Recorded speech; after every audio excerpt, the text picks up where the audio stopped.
करोड़ पक्का में दुकानदारों ने दुकानों के आधे शटर खोल कर काम शुरू कर रखा है। बाज़ दुकानदारों ने दुकान के बाहर का कुछ सामान निकाल कर रखा हुआ है और दुकान के अंदर खरीदारों को दाखिल करके दुकान बंद कर देते हैं।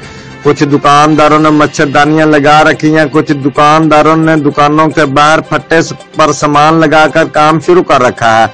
दस्ती रेहड़ी वालों ने भी मुख्तलिफ सामान की रेहड़ियां लगा रखी हैं, जिसकी वजह से बाजारों में रश लगा हुआ है और लोगों की कसीर तादाद खरीदारी के लिए बाजार का रुख कर रही हैं।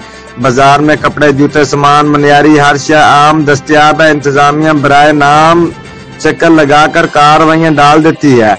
शहरियों का कहना है कि रश की वजह से कोरोना वायरस के फैलने का शदीद खतरा है। शहरियों ने डिप्टी कमिश्नर लोधरा से मुतालबा किया है कि करोड़ पक्का शहर में दफा 144 पर सख्ती से अमल दरामद करवाया जाए।